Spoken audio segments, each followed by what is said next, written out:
काफी ज्यादा इंपॉर्टेंट है, क्योंकि आज के क्लास में हम लोग पढ़ने वाले हैं क्लास 12th बायोलॉजी यानी जीव विज्ञान का 100 मोस्ट इंपॉर्टेंट ऑब्जेक्टिव क्वेश्चन। ये सारे प्रश्न आपके बोर्ड एग्जाम के लिए काफी ज्यादा इंपॉर्टेंट है, तो आज के क्लास को आप सभी ध्यान से देखिएगा और इन सारे प्रश्न को अच्छे से याद कर लीजिएगा। ओके, चलिए क्लास को स्टार्ट करते हैं और आप हमारे साथ चैट सेक्शन में आंसर लगाते चलिएगा। देखिए पहला नंबर सवाल आपके सामने है, लगाओ आप सभी कि आम के फल में खाने वाला भाग कौन सा है। अब बताओ आप सभी कि आम के फल में कौन सा भाग को खाया जाता है, बाह्य फल भित्ति यानी छिलका को, मध्य फल भित्ति या फिर अंत फल भित्ति यानी गुठली को। क्या होगा इसका सही जवाब, लगाओ आप सभी। तो मैं बता दूं इसका सही जवाब हो जाएगा मध्य फल भित्ति। ऑप्शन नंबर बी इसका करेक्ट जवाब हो जाएगा। लगा लो आप सभी। बाह्य फल भित्ति भाई छिलका को तो खाते नहीं, अंत फल भित्ति गुठली को तो खाते नहीं, तो खाते क्या है, तो मध्य फल भित्ति। Option number B is the correct answer. Okay, चलिए दूसरा नंबर सवाल देखते हैं कि द्विखंडन एक प्रकार का है। अब लगाओ आप सभी कि द्विखंडन क्या है भाई,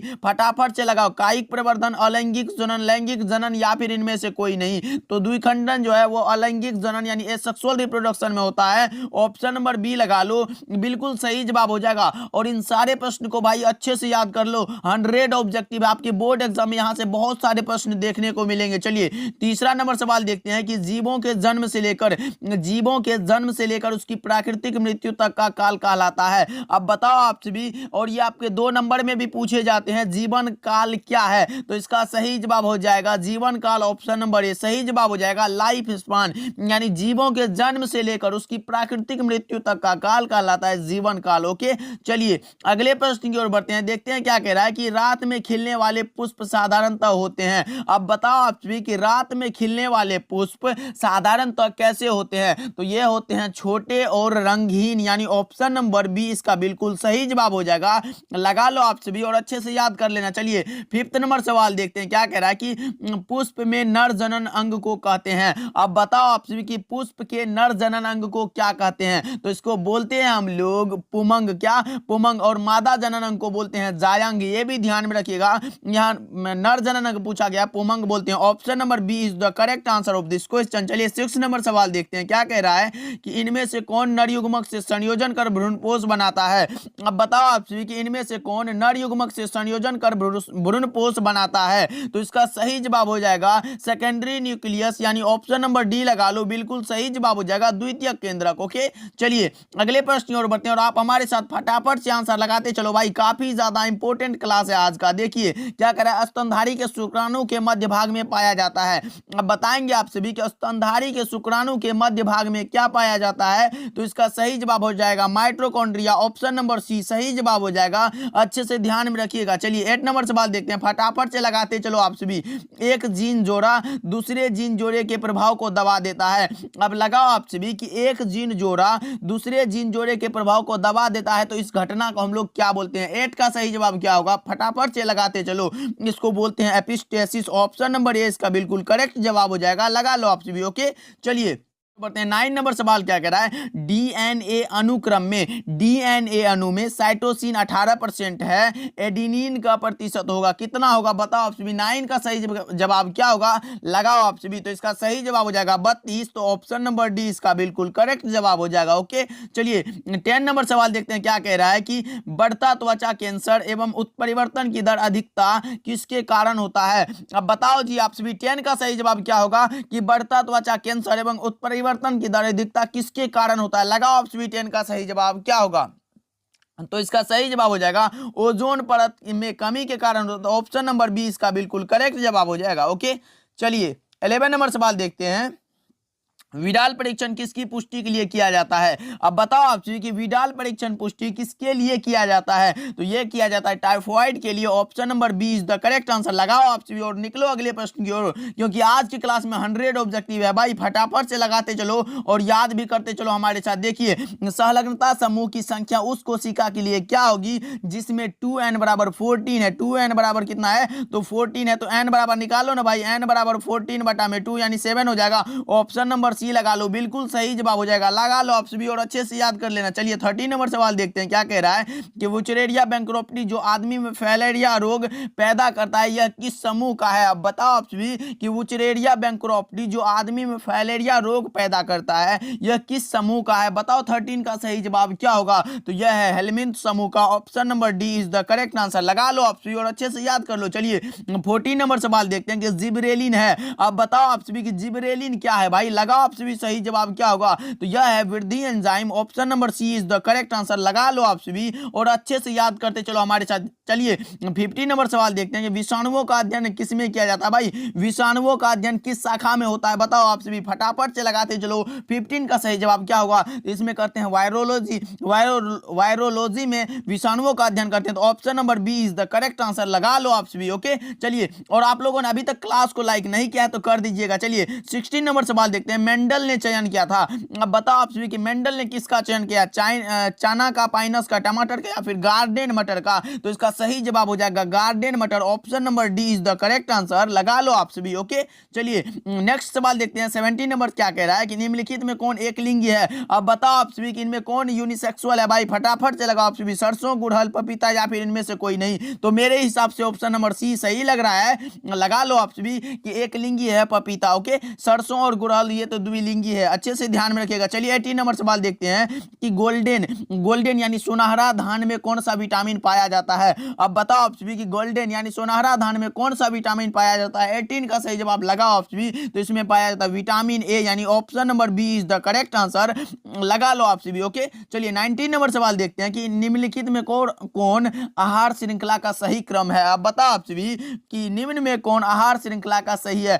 तो ये हो जाएगा घास, घास को बकरी और बकरी को शेर, यानी ऑप्शन नंबर बी सही जवाब हो जाएगा। ओके चलिए 20 नंबर सवाल देखते हैं कि SO2 प्रदूषण का सूचक है। अब बताओ आप सभी, ये आपके बोर्ड एग्जाम में कई बार पूछे जा चुके हैं, इसीलिए मैं इसको VBI लगाता हूं भाई। अच्छे से याद कर लो कि SO2 प्रदूषण का जो सूचक है वो लाइकेन होता है, यानी ऑप्शन नंबर बी सही जवाब हो जाएगा, लगा लो और अच्छे से याद कर लो। ओके चलिए 21 नंबर सवाल की ओर बढ़ते हैं कि विश्व पर्यावरण दिवस कब मनाया जाता है। ये भी आपके बोर्ड एग्जाम में पूछा गया सवाल है कि विश्व पर्यावरण दिवस कब मनाया जाता है। 6 दिसंबर को, 5 जून को, 6 जनवरी को या फिर इनमें से कोई नहीं। क्या होगा इसका करेक्ट जवाब, लगाओ आप सभी। तो 21 का सही जवाब हो जाएगा 5 जून को विश्व पर्यावरण दिवस मनाया जाता है, तो ऑप्शन नंबर बी लगा लो, बिल्कुल करेक्ट जवाब हो जाएगा। ओके चलिए 22 नंबर सवाल देखते हैं कि रेड डाटा पुस्तक में किस प्रकार के जीवों की सूची है। अब बताओ आप सभी कि रेड डाटा बुक में किस प्रकार के जीवों की सूची रहती है, दुर्लभ प्रजातियां, विलुप्त प्रजातियां, संकटग्रस्त प्रजातियां या फिर इनमें से सभी। क्या होगा 22 का सही जवाब, लगाएंगे आप सभी, तो इसका सही जवाब हो जाएगा ऑप्शन नंबर डी, इनमें से सभी हो जाएगा, लगा लो आप सभी और अच्छे से याद कर लो। ओके चलिए 23 नंबर सवाल देखते हैं कि निम्नलिखित में इनमें से कौन भारतवर्ष में जैव विविधता का हॉट स्पॉट है। अब लगाएंगे आप सभी कि इनमें से यानी निम्नलिखित में कौन भारतवर्ष में जैव विविधता का हॉट स्पॉट है। तो लगाओ सही जवाब क्या होगा 23 का, तो इसका सही जवाब हो जाएगा पश्चिमी Ghat, option number C is the correct answer. Okay चलिए 24 नंबर सवाल देखते हैं कि पारिस्थितिक तंत्रों में ऊर्जा का मुख्य स्रोत है। अब बताओ आप सभी कि पारिस्थितिक तंत्र में ऊर्जा का मुख्य स्रोत कौन सा है। तो इसका सही जवाब हो जाएगा सूर्य, क्या सूर्य, ऑप्शन नंबर बी इसका सही जवाब हो जाएगा। अच्छे से ध्यान में रखिएगा आप सभी। चलिए 25 नंबर सवाल आपके सामने है, निम्न में कौन कीट भक्षी पौधा है। अब बताओ आप सभी कि कीट को भक्षण करने वाला कौन सा पौधा है, ड्रोसेरा, नेपेंथिस, इनमें से सभी लगा लो भाई, सॉरी ए और बी दोनों, यानी ड्रोसेरा और नेपेंथिस दोनों हो जाएगा, option number C is the correct answer, लगा लो आप सभी। ओके चलिए 26 नंबर सवाल आपके सामने है कि द्वितीयक उत्पादकता से संबंधित है। अब बताओ आप सभी कि द्वितीयक उत्पादकता से कौन संबंधित है, लगाओ 26 का सही जवाब क्या होगा, ये शाकाहारी हो जाएगा, ऑप्शन नंबर बी लगा लो जी, बिल्कुल सही जवाब हो जाएगा, द्वितीयक उत्पादकता से संबंधित है शाकाहारी। ओके चलिए 27 नंबर सवाल आपके सामने है कि गेंडा अभयारण्य किस राज्य में स्थित है। अब बताओ आप सभी कि गेंडा अभयारण्य किस राज्य में है। तो इसका राइट आंसर हो जाएगा ऑप्शन नंबर ए, असम में, क्या असम में हो जाएगा, option number A is the correct answer. Okay चलिए 28 नंबर सवाल की ओर बढ़ते हैं, पारिस्थितिक तंत्र में ऊर्जा का प्रवाह आहार श्रृंखलागत होता होता है। अब बताओ आप सभी कि पारिस्थितिकी तंत्र में ऊर्जा का प्रवाह किस आहार श्रृंखला के अंतर्गत आता है। लगाओ आप सभी 28 का सही जवाब क्या होगा। इसका सही जवाब हो जाएगा एक दिशीय।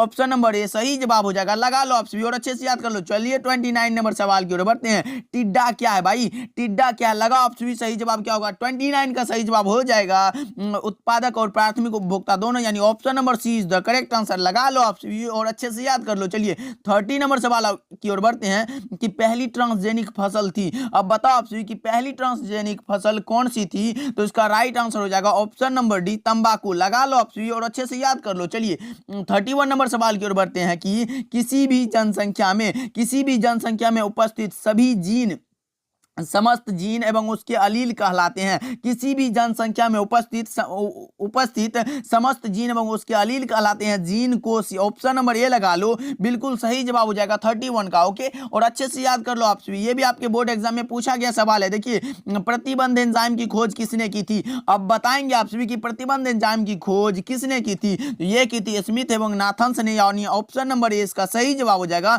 स्मिथ एवं नाथन्स ने। ओके चलिए 33 नंबर सवाल की ओर बढ़ते हैं। देखिए क्या कह रहा है कि मिट्टी को उपजाऊ बनाने में कौन सहायक है। अब लगाएंगे आप सभी कि मिट्टी को उपजाऊ बनाने में के लिए कौन सा सहायक है। तो इसका सही जवाब हो जाएगा जैविक खाद। ऑप्शन नंबर बी इसका बिल्कुल करेक्ट जवाब हो जाएगा। लगा लो और अच्छे से याद कर लो। चलिए 34 नंबर सवाल देखते हैं कि पीसी कल्चर यानी मत्स्य पालन किससे संबंधित है। अब लगाएंगे आप सभी कि पीसी कल्चर यानी मत्स्य पालन किससे संबंधित है। तो इसका सही जवाब क्या होगा। 34 का सही जवाब लगाएंगे आप सभी, तो इसका सही जवाब हो जाएगा ऑप्शन नंबर बी जलीय जंतुओं से। लगा लो और अच्छे से याद कर लो। चलिए 35 नंबर सवाल देखते हैं कि मलेरिया रोग फैलता है।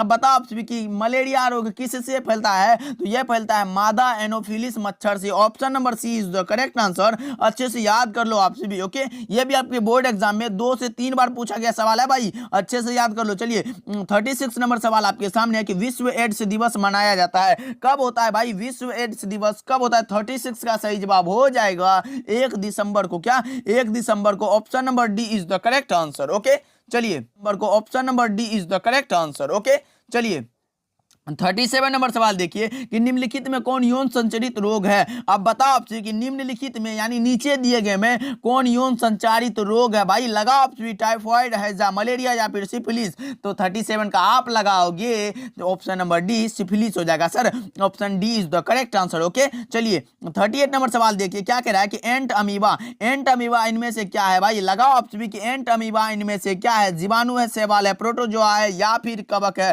38 का सही जवाब लगाएंगे आप सभी, तो इसका सही जवाब हो जाएगा option number C protozoa. Option C लगा लो, बिल्कुल करेक्ट जवाब हो जाएगा। चलिए 39 नंबर सवाल क्या कह रहा है कि तितली एवं पक्षी के पंख है। अब बताओ आप सभी कि तितली एवं पक्षी के पंख क्या है। अवशेषी अंग, समृद्धि अंग, समजात अंग या फिर ए और बी दोनों। 39 का सही जवाब लगाएंगे आप सभी, इसका सही जवाब हो जाएगा समवृत्ति अंग। ऑप्शन नंबर बी लगा लो, बिल्कुल करेक्ट जवाब हो जाएगा। चलिए 40 नंबर सवाल आपके सामने है कि कोरक की गुहा क्या कहलाती है। ये तो बड़ा इजी सवाल है, सिलोम कहलाती है। ऑप्शन नंबर बी लगा लो, बिल्कुल सही जवाब हो जाएगा। कोरक की गुहा सिलोम कहलाती है। ओके चलिए 41 नंबर सवाल देखिए क्या कह रहा है कि जब संतति की उत्पत्ति एकल जनक के यानी सिंगल पेरेंट के द्वारा होती है तब यह क्या कहलाता है। भाई एसेक्सुअल रिप्रोडक्शन लगा लो, ऑप्शन नंबर बी सही जवाब हो जाएगा। ओके अच्छे से ध्यान में रखिएगा। चलिए अगले प्रश्न की ओर बढ़ते हैं कि निम्नलिखित में कौन सा पौधा द्विलिंगी है। अब लगाओ आप सभी कि निम्नलिखित में नीचे दिए गए में कौन सा पौधा द्विलिंगी है। भाई फटाफट से लगाओ, पपीता, खजूर, नारियल या फिर इनमें से कोई नहीं। 42 का सही जवाब क्या होगा लगाएंगे आप सभी, तो ये नारियल भाई द्विलिंगी है। ऑप्शन सी लगा लो, बिल्कुल करेक्ट जवाब हो जाएगा। ओके चलिए 43 नंबर सवाल आपके सामने है कि तोता का सबसे अधिक उम्र क्या है। भाई तोता का पूछा गया है। पैरोट का सबसे अधिक लाइफ स्पान पूछा गया है। लगा आप सभी, तो इसका सही जवाब हो जाएगा 140 वर्ष, यानी option number D is the correct answer. अच्छे से ध्यान में रखिएगा, आपके बोर्ड एग्जाम में पूछा गया सवाल है। चलिए यीस्ट में प्रजनन मुख्यतः किसके द्वारा होता है। अब बताओ आप सभी यीस्ट में प्रजनन मुख्यतः किसके द्वारा होता है। तो यह होता है मुकुलन के द्वारा। और मुकुलन आपके 2 नंबर वाले क्वेश्चन के लिए भी इंपॉर्टेंट है, इसलिए मुकुलन क्या है इसके डिफिनेशन को याद कर लीजिएगा। ओके ऑप्शन ए लगा लो तब तक के लिए, बिल्कुल सही जवाब हो जाएगा। चलिए 45 नंबर सवाल की ओर बढ़ते हैं। द्विनिषेचन का परिणाम होता है। अब बताओ आप सभी द्विनिषेचन का परिणाम क्या होता है। तो इसका सही जवाब हो जाएगा भ्रूणपोष। Option number C right answer हो जाएगा। अच्छे से ध्यान में रखिएगा आप सभी। ओके चलिए 46 नंबर सवाल देखते हैं, भ्रूण पोष का क्या कार्य है भाई? भ्रूण को पोषण देना। क्या? भ्रूण को पोषण देना। Option number B is the correct answer. अच्छे से ध्यान में रखिएगा आप सभी। ओके, चलिए 47 नंबर सवाल देखते हैं कि भ्रूण क्या है। भ्रूण क्या है भाई? द्विगुणित, अगुणित, त्रिगुणित या फिर इनमें से कोई नहीं। 47 का सही जवाब लगाएंगे आप सभी तो यह होता है त्रिगुणित, यानी option number C is the correct answer. अच्छे से ध्यान में रखिएगा आप सभी। ओके, चलिए 48 नंबर सवाल क्या कह रहा है कि आवृत्त बीजी में कौन सी संरचना नहीं मिलती है? अब बताओ आप सभी कि आवृत्त बीजी में कौन सी संरचना नहीं मिलती है, तो इसका सही जवाब हो जाएगा आर्किगोनियम। क्या? Archegonium. Option number A is the correct answer. Okay, चलिए 49 नंबर सवाल की ओर बढ़ते हैं। देखिए 49 नंबर सवाल क्या कह रहा है कि अनिषेक जनन सामान्यतः मिलता है। अब बताओ आप सभी कि अनिषेक जनन सामान्यतः किसमें मिलता है? अंगूर में, आम में, लीची में या फिर नींबू में? तो इसका सही जवाब लगा लो। ऑप्शन नंबर ए अंगूर में मिलता है। क्या? अंगूर में मिलता है। Option number A is the correct answer. Okay, चलिए 50 नंबर सवाल की ओर बढ़ते हैं, यानी 100 का आधा हो गया है भाई। अच्छे से लगाते चलो आप सभी। देखिए निषेचन की खोज किसने की थी? निषेचन की खोज किसने की थी ये बताना आप सभी को। तो यह की थी स्ट्रासबर्गर, यानी option number B is the correct answer of this question. Okay, चलिए 51 नंबर सवाल आपके सामने है कि एक स्वस्थ महिला के पूरे जीवन काल में उत्पन्न कुल अंडों की संख्या होती है। अब बताओ आप सभी कि एक स्वस्थ महिला के पूरे जीवन काल में उत्पन्न कुल अंडों की संख्या कितनी होती है? तो आप लगाओगे सर 400 होती है। लगा लो, ऑप्शन नंबर बी सही जवाब हो जाएगा। ओके, चलिए नेक्स्ट सवाल देखते हैं 52 नंबर सवाल क्या कह रहा है। चलिए आगे बढ़ते हैं। देखिए 52 नंबर सवाल आपके सामने कि मानव मादा में गर्भकाल होता है। अब बताओ आप सभी कि मानव मादा का गर्भकाल कितना होता है? तो आप लगा लो 9 माह, यानी option number C is the correct answer. Okay, चलिए 53 नंबर सवाल की ओर बढ़ते हैं। देखिए क्या कह रहा है कि जनसंख्या अधिक होने से क्या होता है भाई? लगाओ आप सभी कि जनसंख्या अधिक होने से क्या प्रभाव पड़ता है? लगाओ आप सभी। सही जवाब क्या होगा 53 का? तो इसका सही जवाब हो जाएगा प्रति व्यक्ति आय कम हो जाती है। ऑप्शन नंबर ए सही जवाब हो जाएगा। ओके, चलिए 54 नंबर सवाल क्या कह रहा है कि भारत में प्रथम जनगणना प्रारंभ हुई थी। अब बताओ आप सभी कि भारत में प्रथम जनगणना कब प्रारंभ हुई थी? 54 का सही जवाब हो जाएगा 1891 में। ऑप्शन नंबर बी सही जवाब हो जाएगा। अच्छे से याद कर लो आप सभी। ओके, चलिए नेक्स्ट सवाल देखते हैं। 55 नंबर सवाल क्या करें? परिवार नियोजन कार्यक्रम प्रारंभ किया गया। कब किया गया था भाई? 55 का लगाएंगे सही जवाब क्या होगा? तो यह किया गया था 1951 ईस्वी में, यानी option number D right answer हो जाएगा। ओके, चलिए 56 नंबर सवाल देखते हैं। देखिए जनसंख्या पर निबंध लिखा। अब बताओ आप सभी कि जनसंख्या पर निबंध किसके द्वारा लिखा गया है? डार्विन द्वारा, लेमार्क द्वारा, माल्थस द्वारा या फिर ह्यूगो डिब्रिज द्वारा? क्या होगा सही जवाब? 56 का सही जवाब हो जाएगा माल्थस के द्वारा। क्या? माल्थस द्वारा। Option number C is the correct answer. Okay, चलिए 57 नंबर सवाल देखते हैं कि एक संकर का जीनोटाइपिक रेशियो क्या होता है? अब बताओ आप सभी कि एक संकर का जीनोटाइपिक अनुपात क्या है? लगाओ आप सभी। 57 का सही जवाब क्या होगा? इसका सही जवाब हो जाएगा 1:2:1, यानी ऑप्शन नंबर ए राइट आंसर हो जाएगा। ओके, चलिए 58 नंबर सवाल आपके सामने है। पृथक्करण के सिद्धांत को और क्या कहते हैं भाई? लगाओ आप सभी। 58 का सही जवाब क्या होगा? पृथक्करण के सिद्धांत को और क्या कहते हैं? तो इसको कहते हैं युग्मकों की शुद्धता का नियम। युग्मकों की शुद्धता का नियम। Option number C is the correct answer. लगा लो आप सभी। ओके, चलिए 59 नंबर सवाल आपके सामने। मेंडल ने कितने लक्षणों का अध्ययन किया था भाई? 7 लक्षणों का। क्या? 7 लक्षण। ऑप्शन नंबर बी लगा लो, बिल्कुल सही जवाब हो जाएगा। ओके, चलिए 60 नंबर सवाल आपके सामने कि डीएनए कूटक्रम क्या कहलाते हैं? डीएनए कूटक्रम कहलाते हैं एक्सोन, यानी ऑप्शन ए राइट आंसर हो जाएगा। अच्छे से ध्यान में रखिएगा। चलिए 61 नंबर सवाल की ओर बढ़ते हैं। देखिए अनुवांशिक कूट में कितने कूट होते हैं? अनुवांशिक कूट के लिए कितने होते हैं कूट? बताओ आप सभी। तो ये होते हैं 3। ऑप्शन नंबर सी सही जवाब हो जाएगा। ओके, चलिए अगले प्रश्न की ओर बढ़ते हैं। 62 नंबर सवाल क्या कह रहा है? देखिए संलग्नता समूह की उस कोशिका के लिए क्या हुई? ये तो मैंने अभी बताया था कि 7 होता है। लगा लो आप सभी। 7 हो जाएगा। Option number B right answer हो जाएगा। अच्छे से ध्यान में रखिएगा आप सभी। ओके, चलिए 63 नंबर सवाल आपके सामने है कि आरएनए की पिरामिडीन में पाया जाता है। क्या पाया जाता है? लगाओ आप सभी। 63 का सही जवाब क्या होगा? इसमें पाया जाता है साइटोसिन एवं यूरासिल, यानी option number C right answer हो जाएगा। ओके, चलिए 64 नंबर सवाल देखिए कि ओपेरोन मॉडल क्या प्रदर्शित करता है? ओपेरोन मॉडल प्रदर्शित करता है जीन का रेगुलेशन। क्या? जीन का regulation. Option number C is the correct answer. अच्छे से ध्यान में रखिएगा आप सभी। ओके, चलिए 65 नंबर सवाल आपके सामने। यौन संचारित रोग कौन सा है? अब बताओ आप सभी कि यौन संचारित रोग कौन सा है? बताओ आप सभी। तो इसका सही जवाब हो जाएगा 65 का सही जवाब हो जाएगा सी गोनोरिया हो जाएगा जी, गोनोरिया। ऑप्शन नंबर सी लगा लो, बिल्कुल सही जवाब हो जाएगा। ओके, चलिए 66 नंबर सवाल आपके सामने है। इनमें कौन कायिक प्रवर्धक नहीं है? अब बताओ आप सभी कि इनमें कौन कायिक प्रवर्धक नहीं है? तो आप लगा लो चल भी जानू, ऑप्शन नंबर डी सही जवाब हो जाएगा। ओके, चलिए 67 नंबर सवाल आपके सामने है कि मशहूर वैज्ञानिक मेंडल मुख्यतः जाने जाते हैं। अब बताओ आप सभी कि वैज्ञानिक कैसे जाने जाते हैं? तो ये मटर के पौधे के कार्य हेतु या फिर आनुवंशिकी के नियम हेतु। तो ऑप्शन नंबर ए और बी दोनों हो जाएगा, क्योंकि इन दोनों में ये सफल हुए हैं। ऑप्शन नंबर सी लगा लो, बिल्कुल सही जवाब हो जाएगा। ओके, चलिए 68 नंबर सवाल आपके सामने है कि क्रॉसिंग ओवर इनमें से किस अवस्था में होता है? क्रॉसिंग ओवर आप बताना इनमें से किस अवस्था में होता है? बताओ आप सही जवाब क्या होगा 68 का? तो इसका सही जवाब हो जाएगा पैक्टिन की अवस्था में, यानी option number A is the correct answer. अच्छे से ध्यान में रखिएगा आप सभी। ओके, चलिए 69 नंबर सवाल आपके सामने है कि संबद्धता की खोज किसने की थी? अब बताओ आप सभी कि संबद्धता की खोज किस कवि ने की थी? लगाओ आप सभी 69 का सही जवाब क्या होगा? इसका सही जवाब हो जाएगा पन्ना ने, ऑप्शन नंबर सी सही जवाब हो जाएगा पन्ना जी ने। ओके, चलिए 70 नंबर सवाल आपके सामने है कि कंद किसका रूपांतरण है?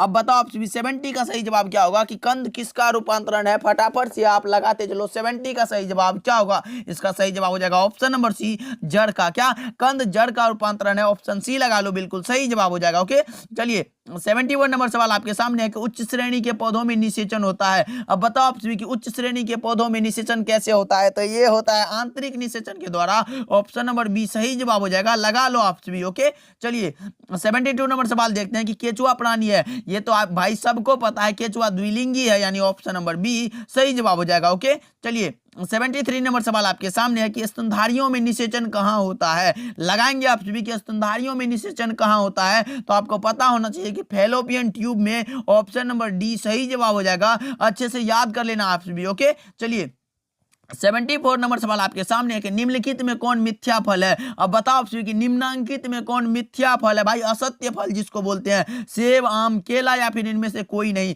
74 का सही जवाब क्या होगा? लगाओ आप सभी। तो इसका सही जवाब हो जाएगा सेब, ऑप्शन नंबर ए राइट आंसर हो जाएगा। अच्छे से लगाते चलो आप सभी। चलिए 75 नंबर सवाल है, हवा के द्वारा परागित होने वाले फूलों को कहते हैं। अब बताओ आप सभी कि हवा के द्वारा परागित होने वाले फूलों को हम लोग वायु परागित बोलते हैं। क्या वायु परागित? ऑप्शन नंबर बी सही जवाब हो जाएगा। ओके, चलिए 76 नंबर सवाल आपके सामने है कि भ्रूणकोश की सेंट्रल कोशिका है। अब बताओ आप कि निम्नलिखित में भ्रूणकोश की सेंट्रल कोशिका कौन है? तो यह हो जाएगा द्वितीयक केंद्रक, ऑप्शन नंबर बी लगा लो जी, बिल्कुल करेक्ट जवाब हो जाएगा। चलिए 77 नंबर सवाल आपके सामने है कि किस फल का बीज चोल खाया जाता है? यह भी बहुत ही ज्यादा इंपॉर्टेंट सवाल आपके बोर्ड एग्जाम के लिए। तो इसका सही जवाब हो जाएगा लीची, option number B right answer हो जाएगा। ओके, चलिए 78 नंबर सवाल की ओर बढ़ते हैं कि पुंकेसर कितने भागों में बटा होता है? अब बताओ आप सभी कि 78 का सही जवाब क्या होगा कि पुंकेसर कितने भागों में बटा होता है? तो आप लगाओगे क्या? 2 भागों में। क्या 2 भागों में? Option number B is the correct answer, लगा लो आप सभी। ओके, चलिए 79 नंबर सवाल आपके सामने है कि द्विनिषेचन का परिणाम होता है।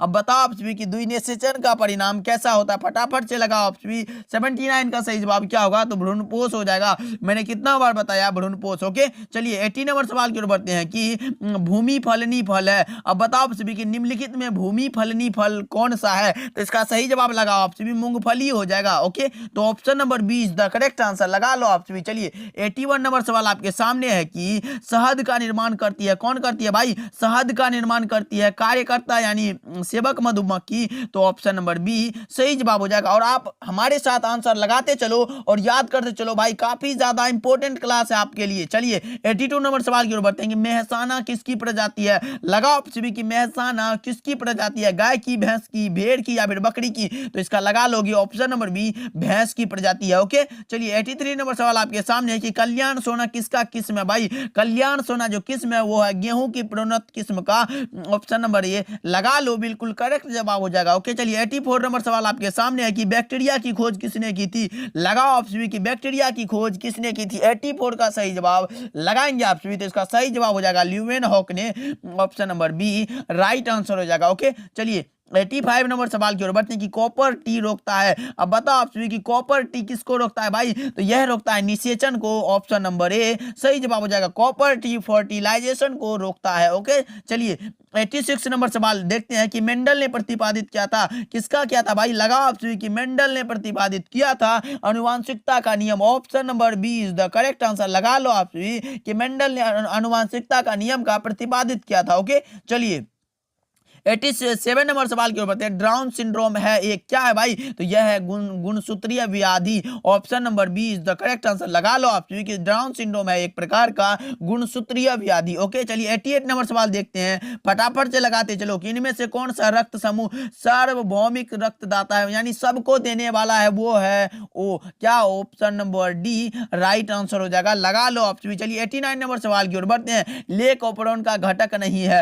अब बताओ आप कि लेक ऑपरोन का घटक कौन सा नहीं है? तो इसका राइट आंसर हो जाएगा प्राइमर जीन नहीं है, ऑप्शन नंबर ए सही जवाब हो जाएगा। अच्छे से ध्यान में रखिएगा आप सभी। ओके चलिए 90 नंबर सवाल क्या कह रहा है, देखिए कि अभिसारी विकास प्रदर्शित करता है क्या? बताओ आप सभी कि अभिसारी विकास क्या प्रदर्शित करता है? समझात अंगों द्वारा, यानी किसके द्वारा प्रदर्शित होता है? समृद्धि अंगों द्वारा, अवशोषी अंगों द्वारा, या फिर इन सभी के द्वारा? क्या होगा 90 का सही जवाब लगाएंगे आप सभी? तो इसका सही जवाब हो जाएगा ऑप्शन नंबर बी समवृत्ति अंगों के द्वारा। क्या समवृत्ति अंगों के द्वारा प्रदर्शित होता है? तो option number B is the correct answer. Okay चलिए 91 नंबर सवाल क्या कह रहा है, देखिए कि ऐसे पदार्थ जिनके प्रति प्रतिरक्षा अनुक्रिया होती है उसको हम लोग एलर्जन बोलते हैं, यानी option number A is the correct answer. Okay चलिए 92 नंबर सवाल क्या कह रहा है, देखिए मनुष्य में सबसे अधिक होने वाला कैंसर कौन है भाई? मनुष्य में सबसे अधिक होने वाला कैंसर होता है कार्सिनोमा। क्या? कार्सिनोमा। ऑप्शन नंबर डी लगा लो जी, बिल्कुल करेक्ट जवाब हो जाएगा। ओके चलिए 93 नंबर सवाल क्या कह रहा है कि ताइचुंग इनमें से किसकी किस्म है?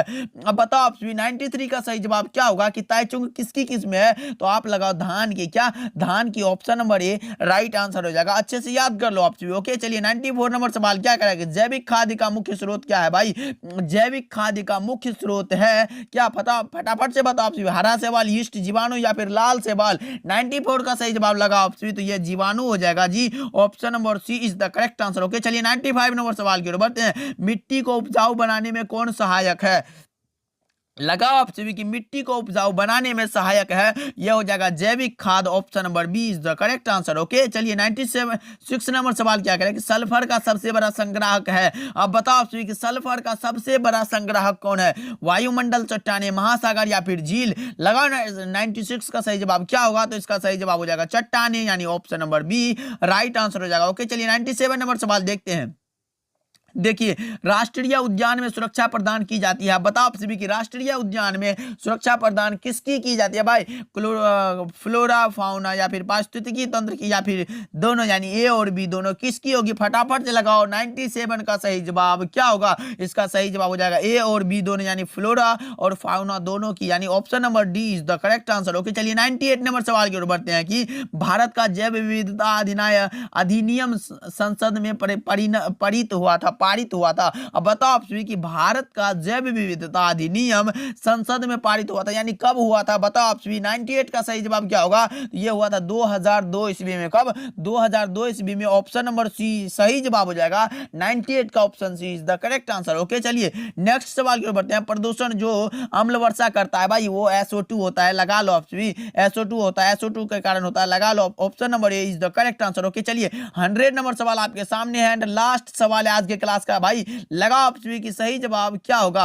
अम्ल यानी वर्षा। अम्ल वर्षा तब कहलाती है जब इसका pH मान कितना से कम हो जाता है? अब बताओ आप सभी, तो इसका होता है 5.6 से जब कम हो जाता है तो यह अम्ल वर्षा कहलाती है। Option number D is the correct answer. Okay तो चलिए आज आप लोगों ने कितना ऑब्जेक्टिव को सही किया ये कमेंट में बताना, और क्लास कैसा लगा ये तो भाई जरूर बताना। ओके क्योंकि